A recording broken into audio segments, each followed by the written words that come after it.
Assalamu alaikum wa rahmatullahi ta'ala wa barakatuh. Bonjour tout le monde, bonjour les enfants.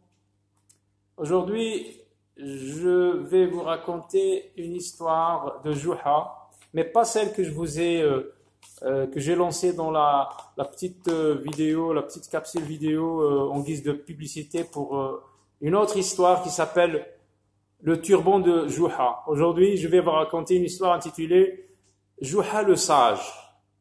Bah oui, la sagesse à l'époque, ça s'apprenait à l'école, ça s'apprenait dans les places publiques. Donc aujourd'hui, je vais vous faire écouter une histoire courte, simple, drôle. Juha, c'est un personnage, il faut le savoir, c'est un personnage mythique de culture musulmane, mais c'est un personnage qui a existé réellement. Il s'appelait de son vrai nom Nasr ad-Din Hujja. C'est un sage, un philosophe d'origine turque. Il a vécu au XIIIe siècle.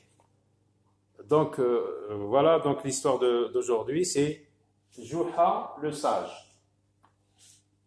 Juha, donc le personnage, Juha. Il y en a qui écrivent Juha comme ça.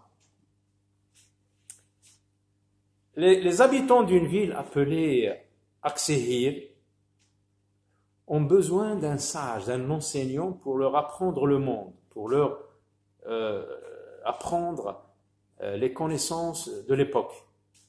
Les gens ont besoin d'un enseignant, d'un instituteur, d'un professeur. Alors ils vont chercher Nasr ad-Din Hujja, Juha, car il était un fin savant, c'était un grand savant de l'époque. Alors il l'amène en place publique. Et c'est vrai, à l'époque, on pouvait apprendre sur les places publiques, comme par exemple la Jama' al-Fna. Si vous y êtes déjà allé, il y a des gens qui entourent le conteur, là, celui qui raconte des histoires, des histoires réelles peut-être aussi. Donc on pouvait apprendre dans les places publiques, en écoutant les conteurs, ceux qui comptent, ceux qui racontent des histoires. Alors il l'amène en place publique et il leur demande. C'est Juha qui demande cette question.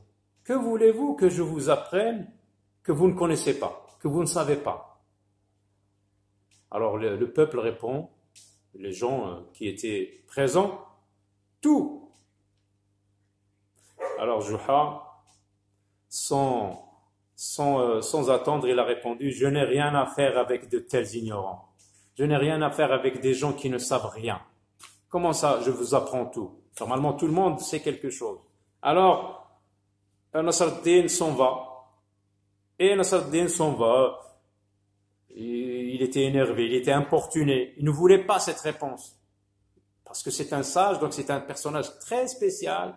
Il faut savoir lui parler, ce personnage, ce Juha-là. Parce qu'il n'accepte pas des paroles irréfléchies, lancées comme ça. Alors les dignitaires, les hommes qui occupent les postes importants dans l'État, comme les ministres, comme les walis, les gouverneurs et tout ça, ils se sont réunis, ils ont réfléchi à une réponse à donner à Juha la prochaine fois. Ben, maintenant, ça y est, c'est parti. Il a refusé de faire cette tâche, de leur enseigner ces sciences. Donc on l'a importuné, on l'a énervé, il est parti, il a été vexé en répondant comme ça.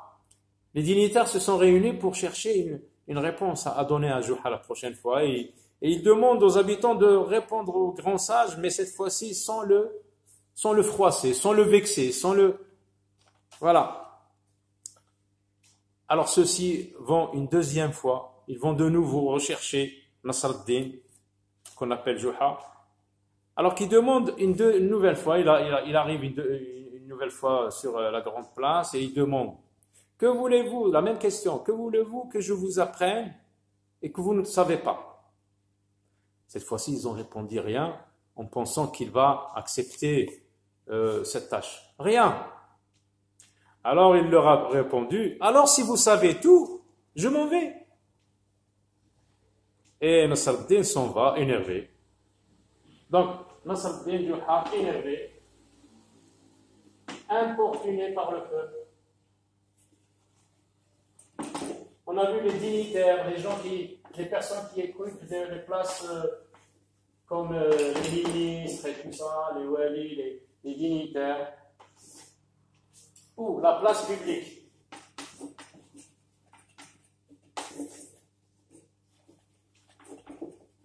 Quand le passé lointain, 13e siècle. 13e siècle.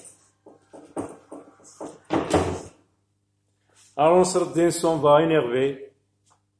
Les dignitaires réfléchissent de nouveau et demandent cette fois-ci au peuple un peu de compréhension. Ils demandent à ce que les gens répondent une réponse apaisante, qui ne va pas blesser, qui ne va pas vexer Juha. Un peu de compréhension avec une telle sagesse. Ils vont retrouver Nasr ad-Din une troisième fois et le ramènent en ville en faisant plus attention aux mots qu'ils sortent de leur bouche. Alors il leur repose la même question. Que voulez-vous que je vous apprenne que vous ne savez pas? Alors, il y a eu une moitié des personnes qui ont répondu tout, et l'autre moitié qui dit rien.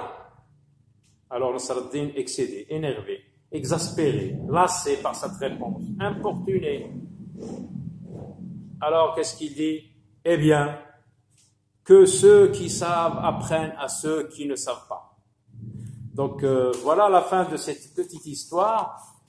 À propos de la sagesse, j'ai choisi 2 citations. La sagesse donne aux sages plus de force que 10 chefs de guerre réunis dans une ville. Vous voyez, la sagesse, c'est quelque chose de très important. Puis il y a une autre citation. La jeunesse est le temps d'étudier la sagesse, la vieillesse est le temps de la pratiquer.